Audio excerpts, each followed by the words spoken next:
As the pandemic has spread, its public health and socio-economic impacts have been profound and have disproportionately affected the vulnerable. Many populations have already experienced a lack of access to routine, essential health services. Our global connectedness means the risk of reintroduction and resurgence of the disease will continue. Ultimately, the development and delivery of a safe and effective vaccine will be needed to fully interrupt transmission. Finally, I would like to thank the United Kingdom for its generous contribution of £200,000 to the global response to COVID-19. And I would appreciate also the Prime Minister for his leadership and generosity. We greatly appreciate this demonstration of global solidarity. In an editorial last week, development ministers from the UK, Denmark, Iceland, Finland, Germany, Norway, and Sweden, calling on all countries to join this common endeavor. They said that tackling this disease together is our only option. I couldn't agree more. The way forward is solidarity. The rule of the game is solidarity. Solidarity at the national level and solidarity at the global level. I thank you. Thank you very much, Dr. Tedros, for these opening remarks. We will open the floor to questions. We will ask journalists to be short and ask only one question, so we try to get as many as possible. And we will start, if possible, with Jamil. And we just need a second to get our lines on. Jamil, can you hear us now? Yes, can you hear me? Yes, now it's okay. Jamil, please go ahead. Thank you, sir. This is Jamil Shade from UOL, Brazil. Dr. Tedros, what is your position, and especially in this new strategy by WHO regarding chloroquine? What is the evaluation WHO has on this medicament? Is it supposed to be used? Is it not supposed to be used? Do you recommend? Do you not recommend? Where are we in this issue? Thank you so much. Yeah, thank you. Thank you so much. Before I pass this to Mike, I would like to say a few words. First of all, correction, the generous support from the United Kingdom is £200 million. And I'm glad also that the Prime Minister has recovered and is back home. And we wish him well. And I would like to appreciate him and his government and the people of United Kingdom for their generosity. Thank you. Mike. Thank you, Tedros. The question was regarding the chloroquine, yes, indeed. Sorry about that. The issue with chloroquine is chloroquine and hydroxychloroquine are licensed medications all over the world for a large number of indications, and in many cases are life-saving. And many patients with very difficult and chronic conditions are managed and have good lives in taking that drug.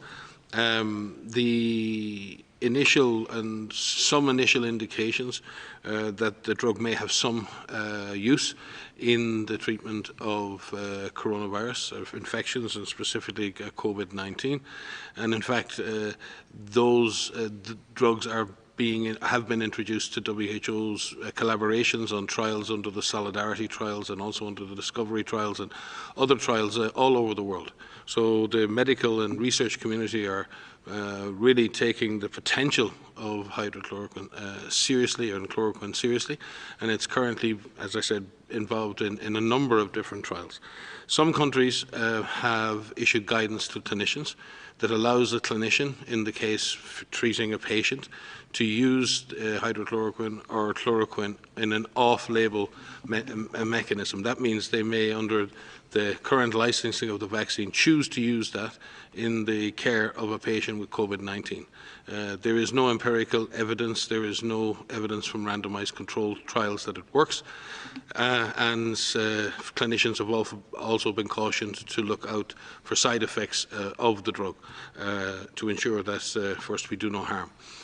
We eagerly await the outcome of the trials that are underway, and Maria may have more details on that.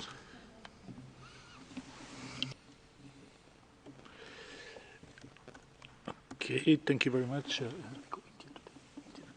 Thank you very much. So we will go to India today. It's Amit Kumar, if I'm not mistaken. Ankit. Hi, my name is Ankit Kumar. I represent India today. My question is, an Indian province had placed an order of 500,000 rapid antibody test kits from China for the purpose of mass community testing. Now, Indian local authorities are telling us that only days before the delivery, they have been told that those kits meant for community testing in India have now been diverted to the United States, a country which is already testing more people per million than any other country on the planet. Have you received any communication from Indian government regarding such issues? As the global body, where do you stand on such issues? What can WHO possibly do in such a scenario? Thank you.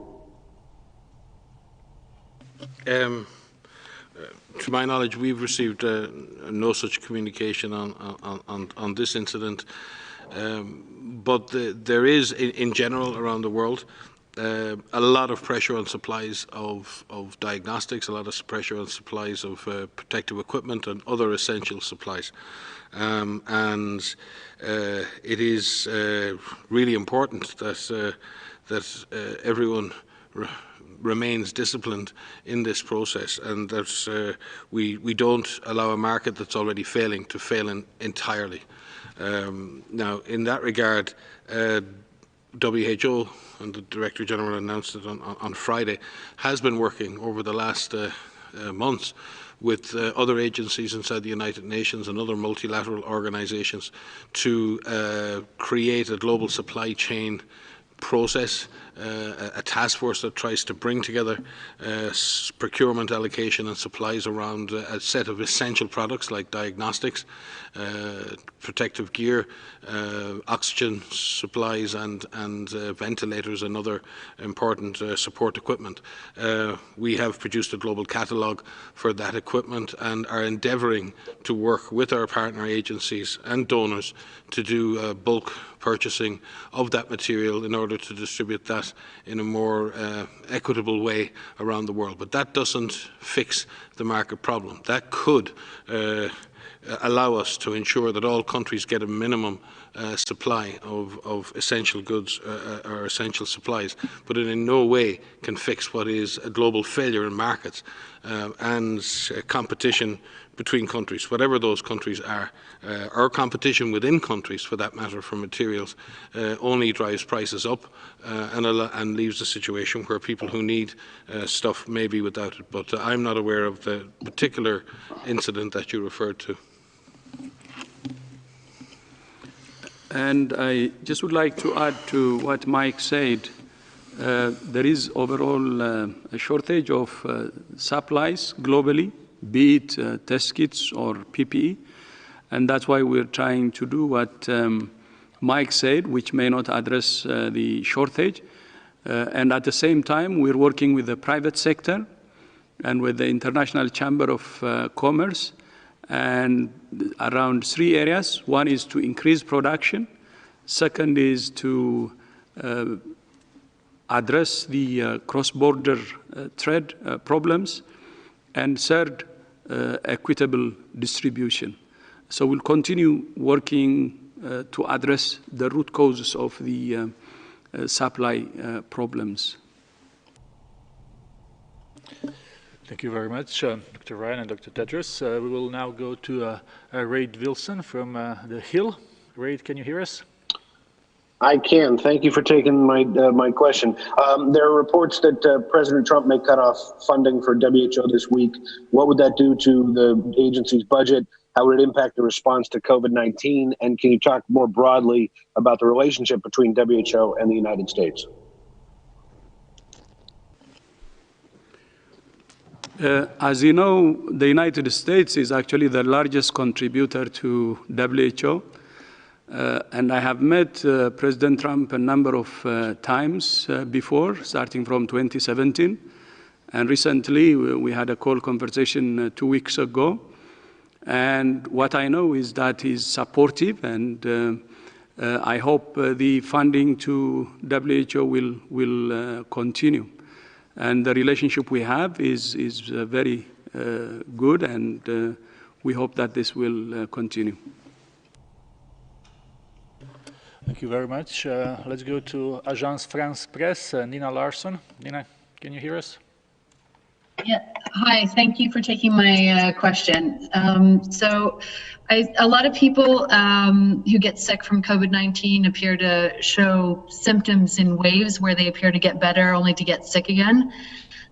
Could you say whether or not it's been determined whether having COVID-19 actually provides immunity, or if people can get sick with the disease more than once, and what impact that would have on lifting confinement and physical distancing measures? Thanks a lot. I can begin and Maria can supplement. Certainly during the course of any individual illness, patients may, their clinical status may change during the course of the illness.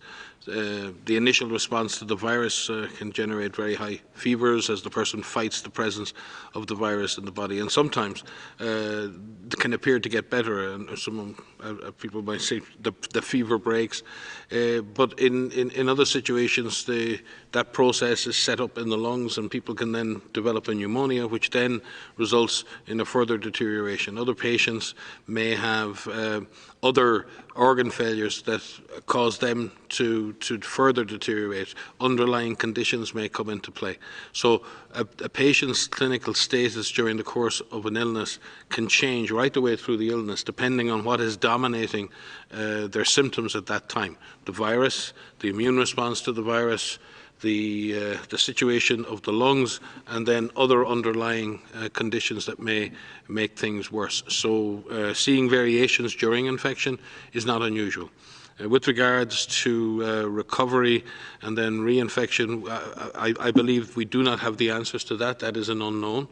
One would expect that a person who generates a full-blown immune response with detectable antibodies should have protection for a period of time. We just don't know what that period of time is. We would expect that to be a reasonable period of protection, but it is very difficult to say that with a new virus, and we can only extrapolate from other coronaviruses, and even that in there, the data is quite limited. Maria? Yeah, so to add to that, so there is a limited amount of information that's coming out about the antibody response to people who have been infected. And what we really need to understand is, what does that response look like for somebody who had a mild infection, who had severe disease, who had critical disease, who recovered. There's a study that's recently come out from Shanghai. It's a preprint, so it's not peer-reviewed, that has looked at plasma in 175 recovered patients. And that found, some individuals had a strong antibody response. Whether that antibody response actually means immunity is a separate question. That's something that we really need to better understand, is what does that antibody response look like in terms of immunity. In that same study, they found some patients who had no detectable antibody response, and they found some individuals who had a very high response. So right now, the information is mixed. We need much more information from recovered patients. There's more than 300,000 people globally who have recovered, and we really need to better understand what that antibody response is. There are a number of studies that are underway that are looking at the antibody response using different serologic tests that are currently available. Some of these are screening assays, and some of these require high BSL labs that could look at a neutralization assay. And so as soon as we have that information, we will share that with you. But right now, we don't have a full picture of what immunity looks like. And until we do, we can't give a complete answer. Thank you very much, Dr. Van Kerkhove and Dr. Ryan. Next question is Coming from Michael Bosyurkiv, from contributor to CNN. Michael, please. Thank you. Can you hear me? Yes, please go ahead. Okay, thanks for the question and the correct pronunciation of my name. Dr. Tedros, greetings to you. Again, I go back to the criticisms from the White House last week, especially in regards to the early actions by WHO. President Trump, among others, by the way, said that WHO was late to the game, so to speak, especially on the declaration of human-to-human transmission. I'm wondering if you could address that criticism, and very quickly, if you could also, what would be the financial gut punch, if you will, if funding from the biggest donor will withdraw? And I think the world needs to know how badly this would affect the organization at this crucial time. Thank you very much. So thank you for that question. I will start, and perhaps Dr. Tedros and Mike want to supplement with this. So with regards to the human-to-human transmission question, so right from the start, from the first notification that we received on the 31st of December, given that this was a cluster of pneumonia, I'm a MERS specialist, so my background is in coronaviruses and in influenza. So immediately thought, given that it's a respiratory pathogen, that of course there may be human-to-human transmission. So initially, when we started to put together our technical guidance for our member states, we put guidance that focused on how this virus could be transmitted. And what we focused on was droplet and contact transmission, which is how respiratory pathogens are spread. We also, within our infection prevention and control guidance, put out a special provision for healthcare workers who are focused on conducting aerosol generating procedures, in which we put in place recommendations for airborne transmission. That guidance is still in effect.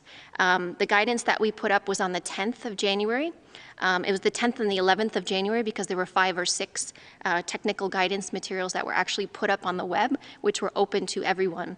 We also shared this guidance package, which included surveillance guidance on how to find cases, laboratory guidance on how to detect cases, infection prevention and control, how to prevent infections, particularly in healthcare settings, because given our past experience with MERS and with SARS, we immediately thought that you could have transmission in healthcare facilities, you could have amplification events in healthcare facilities, and potential super spreading events. I did a press briefing on January 14th, where I mentioned this. And in fact, that got quite a few headlines, because I think saying that we may have super spreading events is something that we worry about as an organization, and we want to do everything that we can to prevent that from happening. We also put out a readiness checklist at the time for countries to say, how are we prepared to deal with a pathogen, a respiratory pathogen, and what systems do we need to put in place? And we lastly put out a disease commodity package, which listed all of the materials that one may need to detect cases, to care for cases, given that we didn't have a treatment, we still don't yet, but to put out how can we symptomatically treat individuals. And so very early on, suspected that there would be human-to-human transmission because it's a respiratory pathogen. And so that's why our guidance on the 10th and the 11th of January included information on how to protect people from getting infected, focusing on respiratory and droplet transmission. And I just may add, in terms of official information to our member states, on January the 5th, WHO published an alert to all our member states on the epidemic platform that we have, and on the same day published public information on that on January the 5th. And very prudently on January the 7th, CDC established its incident management system in response to that, and subsequently put out a health advisory, I think, to all frontline public health and health staff in the US, which again, like Maria said, detailed the procedures for investigating cases, including droplet spread precautions and the mechanisms for investigating and asking all physicians and frontline public health workers to report any cases meeting the preliminary case definition. So from that perspective, the information was shared, and very appropriate actions were taken in the United States in response to that alert.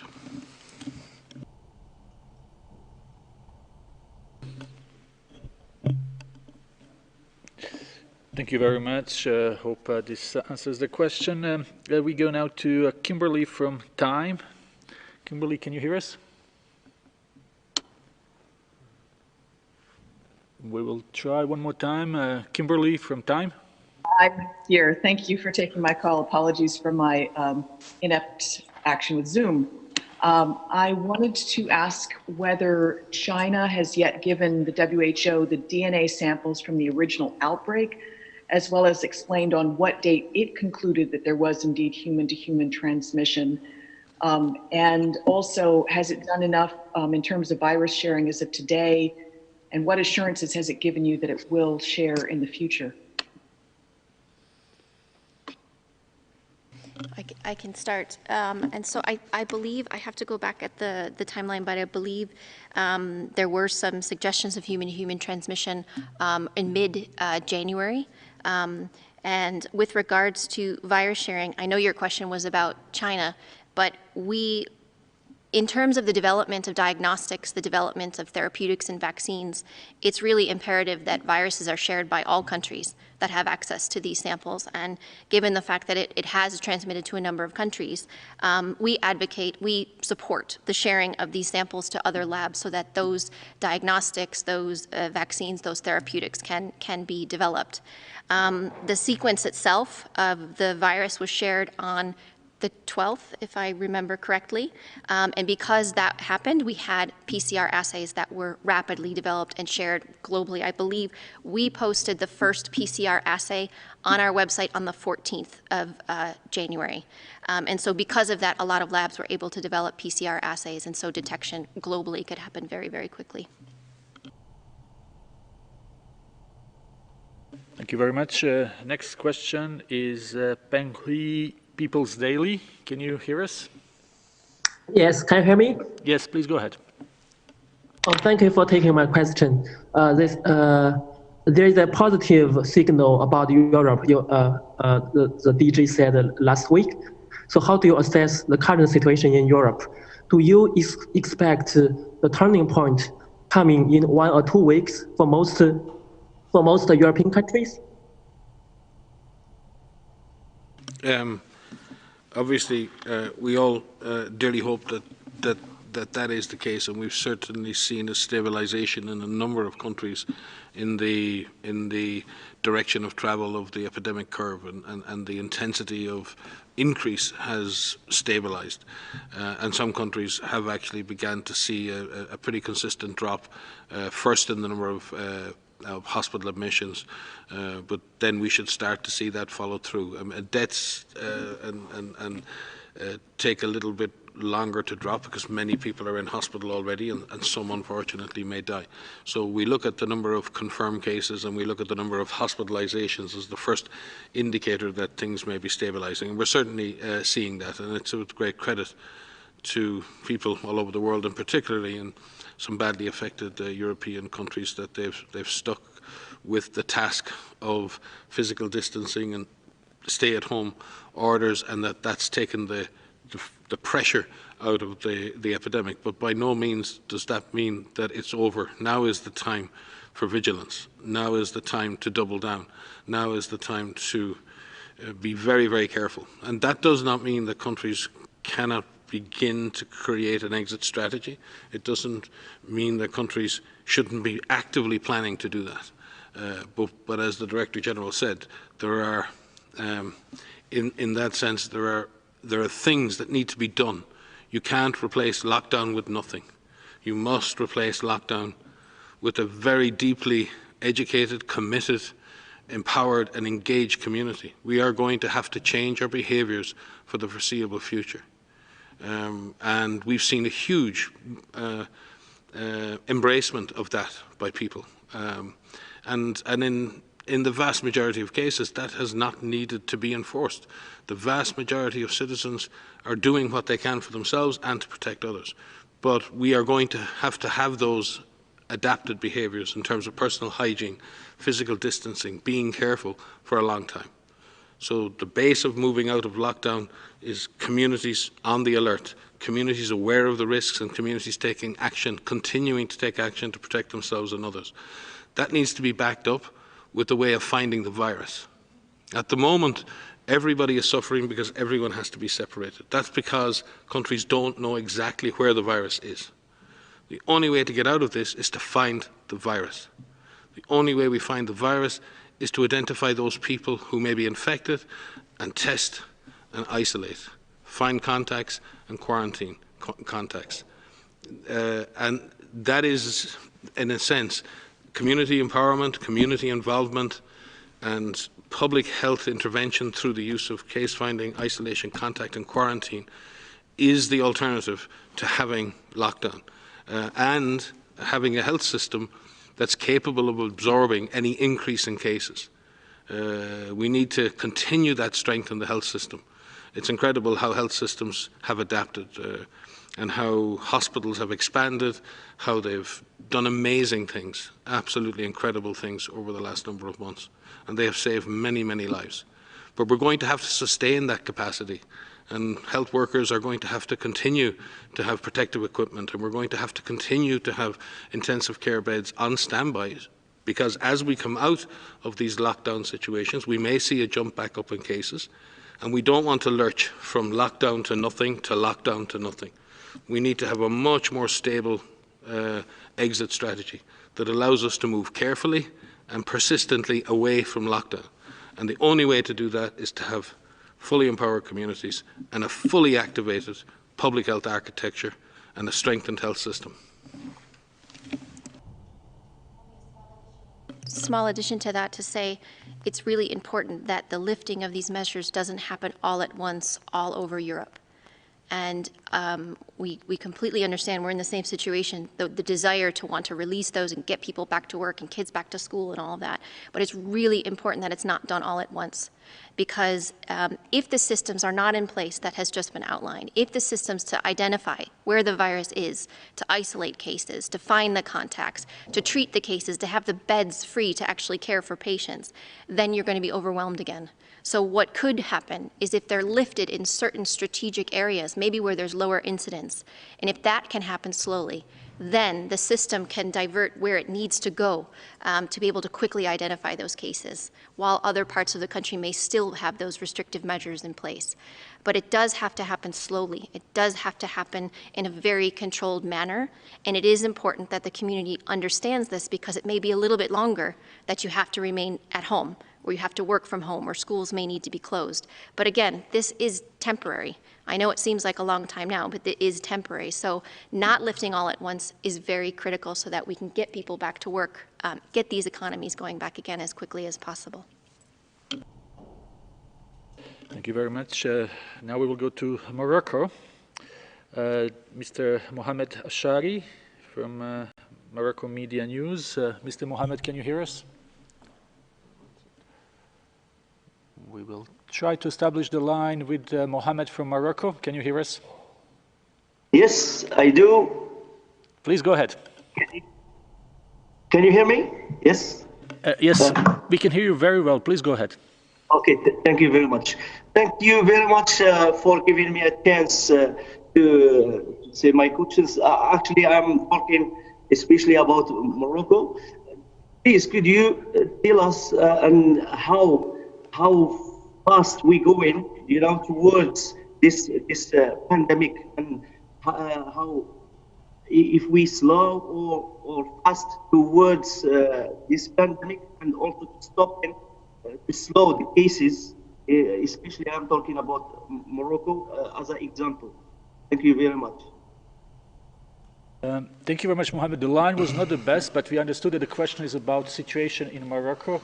So I will see if Dr. Ryan could say something about it. I think Morocco has approximately 1,600 cases at the moment, and I think the numbers are increasing of the order of 70 to 90 per day. So the doubling time in Morocco is actually quite long, and in that sense, Morocco has the opportunity to keep it that way. There have been 76 deaths, unfortunately. So mortality is reasonably low. the epidemic curve is relatively flat, but that can change at any time. We've seen this in country after country.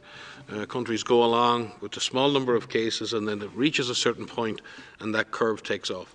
So it's really important, and many countries in the Eastern Mediterranean and North Africa have done a good job in doing that. But it does require to have extensive testing and broaden testing out, actively looking for cases, and dealing with all of the other strategic issues that other countries do. But in principle, Morocco is in a strong place to continue control measures, and also be in a strong place to be able to lift any restrictive measures, as long as Maria has said that that's done gradually, as long as that's done with great care, and as long as the other public health and community measures are in place. But I'm sorry, I don't have a detailed set of data for Morocco in my head, but if my memory serves me, that is where Morocco is epidemiologically at the moment. Thank you very much. Hope this answers the question from Morocco. Next question is from Devex, from Sarah Jerving. Thank you. I'm wondering what is the appropriate time frame for someone to isolate if they think they might have been exposed. There seems to be this belief that 14 days is appropriate, but since the incubation period can be up to 14 days, so then if someone is not showing symptoms after 14 days but does have the virus and doesn't have access to a test, how long after that can a person have the illness and be contagious? And then in terms of the reactivation in people, based on your previous response, is it possible for the virus to be latent in someone, or are we talking about reinfection? Thank you for these questions. So yes, what we recommend for somebody who is exposed to an infected person is that they be followed, that they be quarantined for 14 days. Most people who are infected with COVID-19 will develop symptoms within 5 days. That's the median time, 5 to 6 days. But it goes up to 14 days. So 14 days is a good marker. For individuals who are infected, your question was how long can they be contagious? And that's the right question, because when we actually test people who are infected with COVID-19, they have this molecular test, a PCR test, and they can be PCR positive for weeks. But that doesn't actually mean that they're contagious for weeks. So what the PCR does is it measures fragments of the virus, parts of DNA of the COVID-19 virus that is detectable through this molecular test, but it doesn't actually mean that you're contagious for that long. What we've seen from some preliminary studies, and I'm referring to a study from Germany, is among some mild patients, I believe it was 8 or 9 mild patients, that they could find live virus for 8 or 9 days after symptom onset. What we need is much more data from countries to actually be able to say how long is someone contagious. And so right now what we have are these PCR tests which suggest that people with mild disease can be PCR positive for 2 to 3 weeks. What we need to understand is out 2 to 3 weeks, are those people still contagious? And so again, this is another example where we don't have the full picture, but there's a lot of studies that are underway to give us those answers. And so we hope to be able to get back to you with more details on that as soon as they're available. On the issue of reactivation and latent infection, I mean, there are many situations, particularly in viral infection, where someone doesn't clear the virus entirely from their system. It can happen in the case of immunocompromised people who are sick for other reasons, and then the virus can come back and attack the person again, and that's sort of seen as reactivation. It's not that it's usually that the virus was never properly cleared.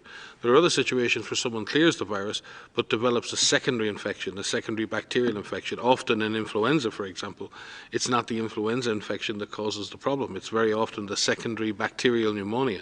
The damage to the lungs and the inflammation creates unfortunately, an opportunity for bacteria that are normally non-pathogenic, they're all over the place, but can actually exploit the fact that the lungs are weakened. And you end up then with a very high fever again and very sick, but you're actually not sick with the virus, now you're sick with the bacterial infection.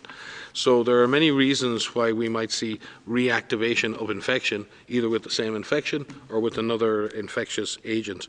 The issue of long-term, I think, transmission has been dealt with by Maria. There will always in health be exceptions. There will always be individuals who may transmit for longer. There may be individuals whose incubation period may be for longer. It may happen. There are outliers in every walk of life. We all know people who are given a year to live because of a cancer diagnosis and they live for 10 years. That doesn't mean that everyone with that diagnosis lived for 10 years. It means one person has lived for very much longer, but on average, this is how long people survive. And I think we need to look at that. These are averages, and then we look at the range around the average, and we try to explain that this is likely where the longest or the shortest incubation periods are in reality. But there will always be a chance of an outlier. And I always say we need to study the outliers.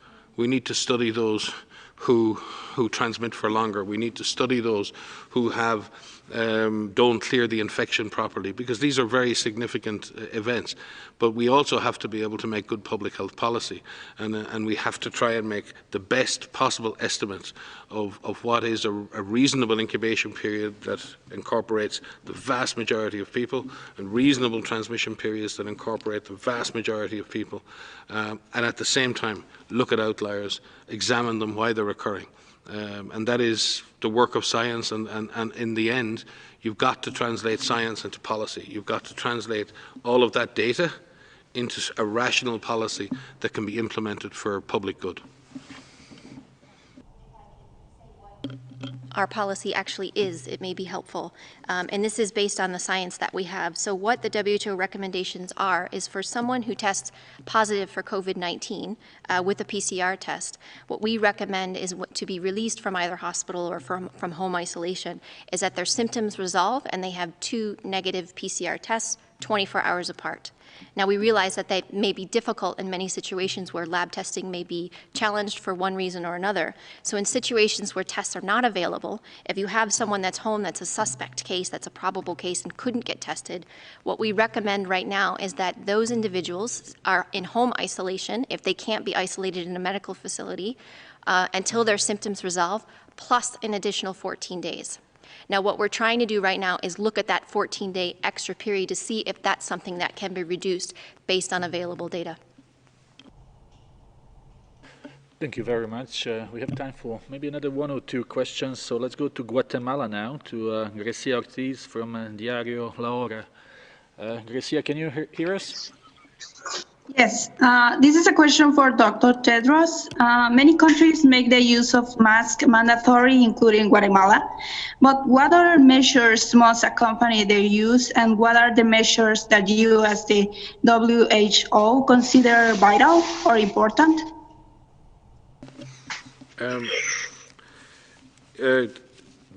WHO obviously advises the use of medical and N95 respirator masks in a healthcare environment, and I think our guidance is quite clear on that, and we want to see that type of material reserved for use in that environment. However, there's been a very healthy global debate around the use of masks more broadly, or face coverings more broadly at societal level. WHO has been clear that there is no specific evidence to suggest that a mask may protect you from infection, equally a mask may provide a protection for others. If you happen to be symptomatic and coughing, it might stop you contaminating somebody else. There are a number of issues around the broader use of masks. One, in that it may divert mask use from the healthcare setting, and that's something that just cannot happen. There are issues around wearing those face coverings and disinfecting those face coverings and disposing of those face coverings or masks, and the fact that putting on and off those masks involves people often touching their face as well, and therefore it cannot be done outside the context of very clean hands and proper personal hygiene. And also masks are not an alternative to lockdown. And we've said this publicly again and again.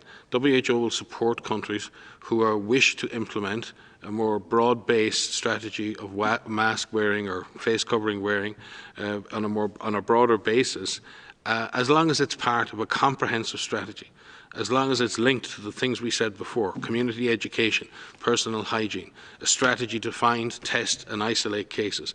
If mask use is added to that, then I think that WHO can see the value.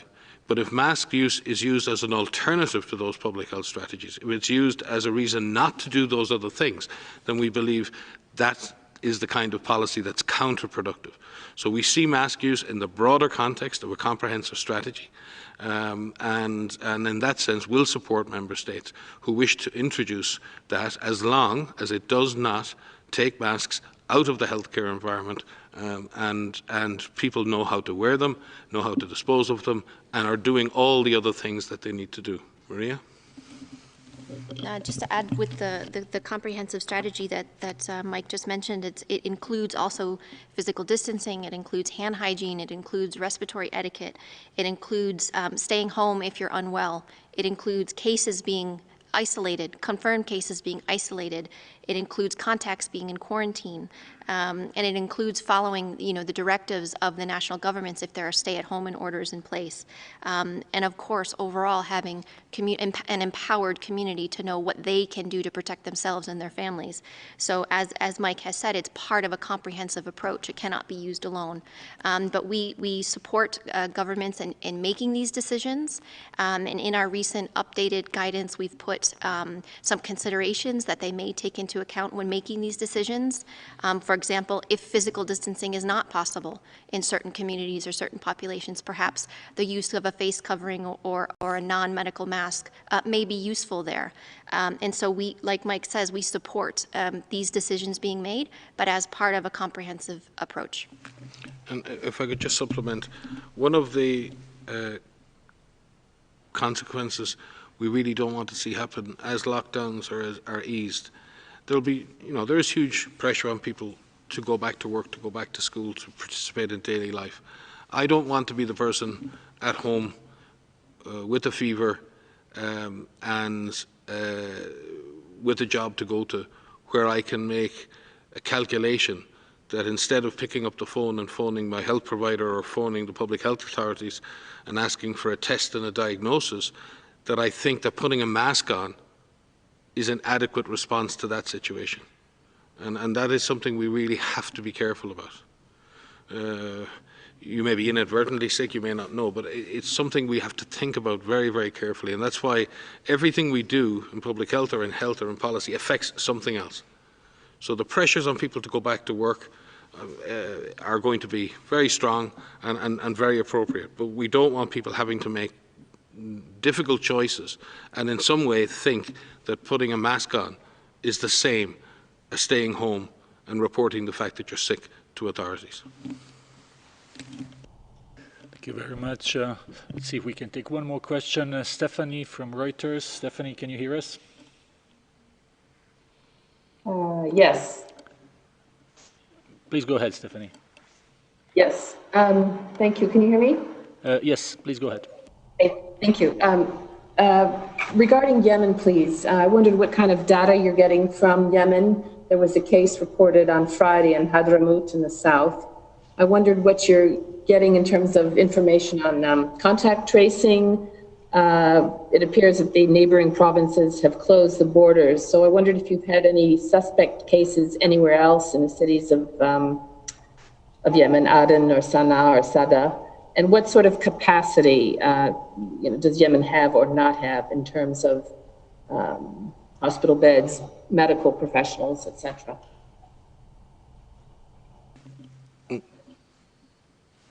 Stephanie, we'll have to get back to you on that. We actually had a conference call with the with our country representative there, and I just don't have that data with me. There's been a huge amount of work going on to prepare isolation facilities, train contact tracing teams, and establish the lab facilities. And as you indicated, the lab there confirmed the first case.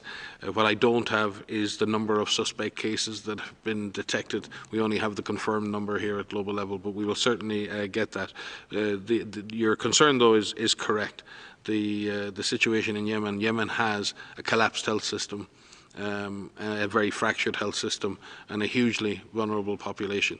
And the UN system is working with all sides to try and ensure that the surveillance systems that we have in place for polio, that we have in place for cholera, that we have in place for other diseases are now being fully activated to detect any suspect cases of COVID-19. Clinical care. Many health facilities are destroyed in Yemen, and WHO with partners has been delivering health care through adapted clinical pathways over the last number of years. And we will be able to deliver supportive care to patients with suspect COVID-19 and potentially medical oxygen. Ventilation is going to be a huge challenge. It's going to be a major challenge, and not just the ventilators, but more the technicians to run those ventilators. So we're also looking at how we can provide critical care to people. We do this in trauma care in Yemen and in Syria and in Iraq, and WHO with partners runs major clinical pathways for very high impact trauma in many countries, and we will attempt to do the same in Yemen. But it's not easy, as you say. It's a very large country. It's a very fractured health system, and one in which we will all struggle to provide the adequate levels of supportive care to people should the disease take off in this community. Thank you very much. So if we all agree, can we have one more question, DG? And before we wrap up, let's go with our friend Jamie Keaton from Associated Press. Jamie, can you hear us? Yes, Tarek, thank you very much. Let me just scroll back to my question here. Thank you very much. We're trying to, hold on one second. Bear with me 1 second. Okay, so how much, my question is really about travel and about why we're seeing this outbreak in urban centers more than we are in rural areas. And I just want to see if you've got any new metrics on those front. So how much does the fact that people travel so freely in places like Europe and North America with high-speed trains and cheap flights and whatnot explain why this has spread so fast to some countries? And conversely, might it be a saving grace that some parts of Africa and elsewhere are so remote, which would explain why they don't have such high rates? Thank you. Very good point, Jamie. And I think this morning we were, our teams were actually talking to ICAO and IATA around that same issue, and examining travel flows and how it's influenced the epidemic. And certainly, I think what it reflects is, regardless of the country, all urban centres are connected around the world now. So we have a global network of urban centres, and at any given moment, you're no more than probably 1 or 2 flight connections from any other place on the planet. But that is very much centred on high-density urban environments around the world. It's almost, it's amazing to see that. And you're right, then disease then penetrating from a national, urban, highly populated centre out into the periphery is a factor of the number of people who go and come. It's a factor of how much distance and social contact there is between people in those environments. But it's also a factor of, can you see that disease? Because very often rural areas may have less sensitive surveillance systems, they may have less health services, and that's a factor as well. So is it that it's not there, or is it that we're not detecting the disease when it is there? And that's something we need to think carefully about. But there's no question that the global urban hubs that are connected by so many connections allow disease to move. How it then amplifies in those in those urban settings is a factor of population density. It is no surprise that the disease exploded in places like New York City, or first London became the epicenter in the UK before anywhere else. In Italy, it was slightly different, but it did center around urban centers in northern Italy.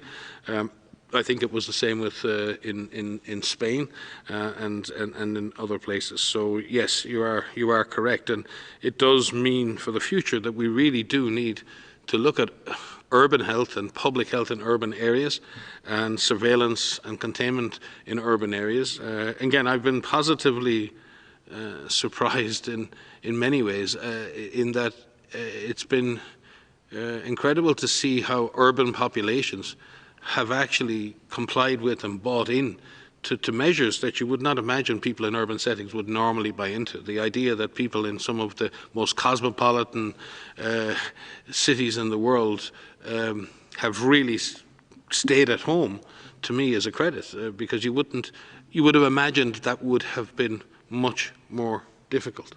And in that sense, I see hope for the future. But your point is well made. Maria, I don't know if you have any specific points on this issue. Yes, just to add that even though we have seen some explosive outbreaks in urban areas because of just by the sheer fact that people are living in much closer quarters to one another, and this is a respiratory pathogen that spreads by droplets from people who are in close contact to one another, and also through contaminated surfaces. And so if you have people who are closer together, you have the possibility to spread it. But it doesn't have to be that way. So we have seen some very large urban centers that haven't had explosive outbreaks. And the difference is back to this fundamental approach that we've been talking about, is if you know where the virus is, and if you are able to test those individuals, you can actually isolate them, and you can find their contacts, quarantine their contacts, and the virus doesn't spread. So just because it's an urban environment and just because a virus shows up in a very densely populated city, it doesn't mean it has to have an explosive outbreak. So there is the possibility that this virus can be controlled. This is the first pandemic in history that we are able to do this. And so it is really critical that even those initial cases that come in, anywhere in the world, and there's a number of cities right now, there are a number of countries that are still seeing low levels of cases, you still have the possibility to control this. And so the quicker that that can be done, the more aggressive action that can be done as soon as possible, the better the chances that you will not see that exponential growth and that outbreak taking off. Thank you very much. We will conclude with this, and we will see you again on Wednesday. We will have an audio file sent to you, as we always do, in next hour or so, with other news from other WHO offices. And then hopefully the transcript of this press briefing will be posted sometimes tomorrow. Thank you. Okay, thank you. Thank you, Tariq, and thank you all who have participated, and see you in our next presser.